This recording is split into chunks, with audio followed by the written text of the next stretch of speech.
What is it you would like to see put in place that you think might go some way towards creating, because this is what we want to do, isn't it? Creating the environment in which people feel that it's safe to be a whistleblower.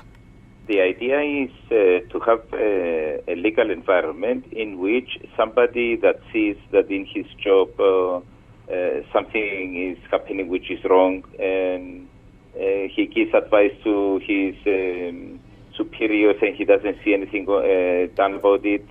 In cases where people's lives are put at risk, the public interest is losing money because of somebody else's mismanagement of funds, you need to have a legal procedure in which this person will be able to report this and be protected, so that if what he is reporting is correct, and eventually there is a conviction or some sort of a punishment to whoever are responsible, we want this person to be protected. But on the other hand, we need to make sure that you don't get mismanagement of these procedures, so that whoever there is a report against him is also protected until proven correct. Right, and this is the difficulty, isn't it? Because the other thing is, I mean, we have to separate here, I think, the public and private sectors, don't we? Because my understanding is that, in theory at least, we do have some form of law here that's supposed to protect civil servants via an unfair dismissal law. Is that right? It's not an easy case to fire. It's not easy to fire a civil servant, but it's very easy to generate a lot of problems to him. So if someone is looking for a revenge or somebody is looking for a way to harm a civil servant, it's not difficult to do. And what about in the private sector? Is it very different? In the private sector, all the large corporations, and I say all, and I mean all, the large corporations, they have procedures for reporting this. So even the corporations in Cyprus that have offices in Cyprus, you'll find that they have a whistleblowing procedure for this. And does it work, if you know? And if so, why isn't it copied more widely? It works, and it's important to know that if you are in charge of a sector somewhere in industry or in government, and there is such a procedure, and you know that the people in your service are aware of what you are doing, you'll be very afraid to continue doing it, or you refrain from doing it. So just the existence of it will deter a lot of people from actually doing anything wrong or badly. Now, you mentioned at the beginning the misuse of funds or wasting of money or whatever. If we had routine transparency in our system here in Cyprus, you probably wouldn't need whistleblowers. Why can't I go, or any journalist, or even any citizen and taxpayer, go to various authorities and say, I want to see your books. Where are your published accounts? Exactly. This is the reason why I also supported, and I'm a member of a committee that's actually pushing for transparency, and I supported that very much. But it's not always, it is something that we should do, but you don't always get all the information you need through this procedure, because you must be aware that there are other things apart from transparency. For instance, if my boss is publishing a tender and I know that within the tender certain terms and conditions are set so that when the tenders are in, somebody will have a benefit, or if I know that the period given in the tenders is very short and somebody already has the tender in his hand and has prepared, he had more time than the rest, these will not come out in a transparency procedure. So there are a lot of ground to cover with the whistleblowing procedures that we have that is not covered by the transparency law, which is also very important to have. Now, we keep hearing from the current government that they want transparency. Have they done anything in their first 7 or 8 months in power to move forward on this? One should really think that every single taxpayer should have a right to know where his or her money is being spent. It is a very difficult topic to touch because there are certain things that by law will prevent transparency. I can give you an example. For instance, all the decisions of the Council of Ministers in Cyprus are by de facto are not publishable. You're not supposed to see them. But we also have, I must say this, we have also a regulation, a European Union regulation, which needs to be implemented. It's not a matter of choice for a country to implement it or not. It has to be implemented as it is. And this regulation obliges every country in Europe to provide information to ask the public opinion, that is, to public consultation, and also give the procedures for any citizen of a country to take his country to court, take legal measures against it. And for those I want to search for this, I'm talking about the regulation 1367 of 2006. So this gives the public a lot of power to go and ask for information. But you see, if you go to ask for information, the chances are that the information is not there, it's not written, nobody has it, they won't give it to you because they doubt whether they are allowed to give it to you. There are all these problems that come into action whenever one tries to implement this right. So what we need is a very straightforward law, surely, saying these people are all, if not every citizen, certain sectors of society, and I'm thinking of lawyers and journalists or whatever, are entitled to request information. Because if nobody's got anything to hide, what's the problem? We are in a country that is not used to giving information. Let me remind everyone that 2 or 3 weeks ago, there was this report on how each country behaves with regards to giving out information to the public. And Cyprus is below even Yemen. I think it's the bottom of the list.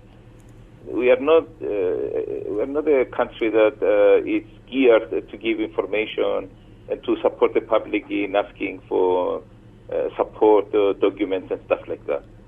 Which is very worrying considering the level of education we have in Cyprus. Why aren't more people banging on doors and shouting about this? Well, I was a commissioner, for instance. Just to give you an example, a lot of the students that were doing projects, final year projects, their PhDs, their MSc reports or whatever they were doing at the university, although there is a special law in Cyprus, it's the 119 of 2004 that gives everybody access to environmental information. You'll find that a lot of the students found it very difficult to get the information, and they kept asking me to intervene to get the information from the various government departments, because they will say definitely no to students, and then a student had to go and find another way to access the information. There are, for instance, things like, for instance, you sign a contract with a company, and nobody knows the content of the contract. And we have all these problems and all these things, the discussions that go on, and nobody knows the content of the contract. And we don't even publish who got the contract signed. It's within the legal procedures in Cyprus that the transparency law will give us this access, but we also need to make sure that every time we change a law, we modify, we do amendments or whatever, we introduce this transparency within the law as well.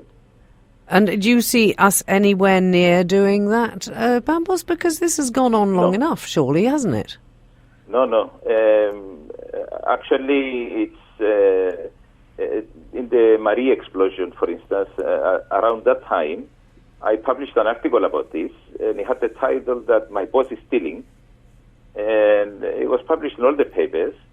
And based on that article, you will see certain paragraphs from my article that they were used in the report that followed the events, because we had these things in operation. It was very difficult. Certain people were trying to notify seniors, and their advice wasn't getting through.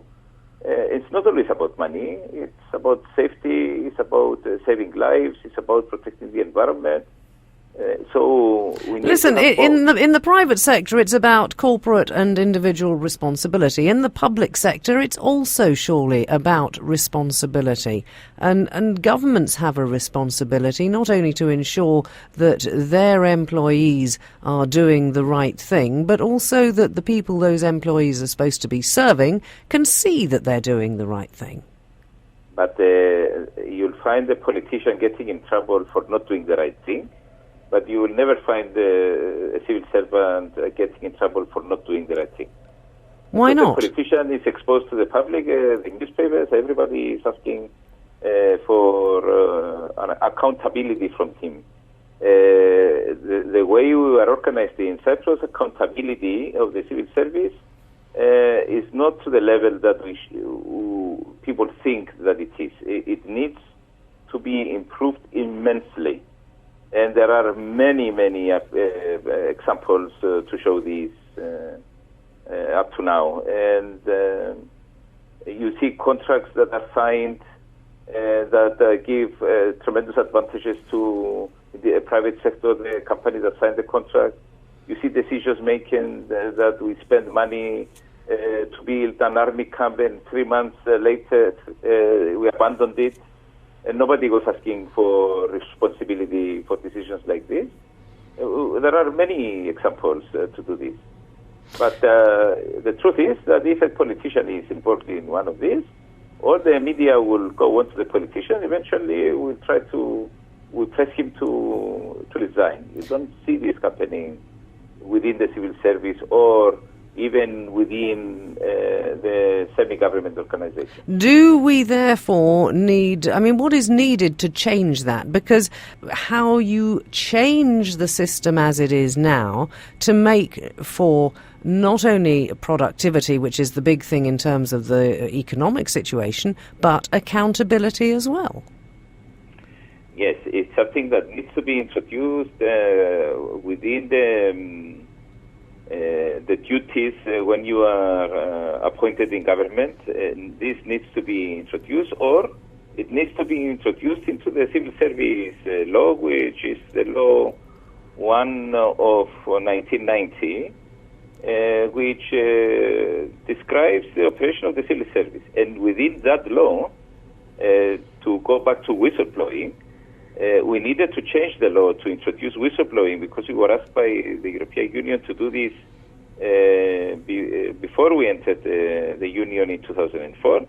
And what we did there, we just introduced a phrase that says that if a civil servant is aware of wrongdoings, for instance, something like that, he needs to report it to his seniors, that's all. Very difficult if the wrongdoing is his seniors, isn't it? Of course. Yes. So that doesn't work, does it? We need a new model, do we? We need a very well-written law to do this, separate from the civil service law, that will apply to civil service, semi-government organizations as well, and all the new bodies that we set up and run after the accession to the European Union. Yeah, so it needs a total overhaul, you're saying, basically, Vamos? It needs a total overhaul, and that should not exempt the army. We have seen what is happening if one is not properly managing certain things. We have seen the explosion in Mari. It had nothing to do with national security. It's a mismanagement, hence the explosion. I'm sure there were a lot of people there at that time that knew a lot of things, but we never heard of anything. So we need to have that. And I'm sure that there were people in banks that knew what was happening in the banking sector as well. So we need to have a way, at least. We hope that if the way is there, the procedure, people will come forward. We're a bit of a disadvantage, aren't we, being such a small place, because most people either know or are related to an awful lot of other people, and I guess these sort of activities are considered, what, disloyal? Yes, it makes it very difficult if you have that. This is, I think, anybody that knows Cyprus society, we know that if you sit with a Cypriot, within 5 minutes you'll find common people that you know, both of the people in this country. It's very easy to find relations and common friends. So this makes it very, very difficult. I agree. But we need to start. We need to get it up and running. We need to move forward. We need the legal framework to be able to do this. And we need definitely the support of the politicians. I know a lot of the politicians will suffer from this, from what we hear, and we read in the papers daily, but we need to go forward. We need, surely above everything else, to value integrity. Exactly, and accountability.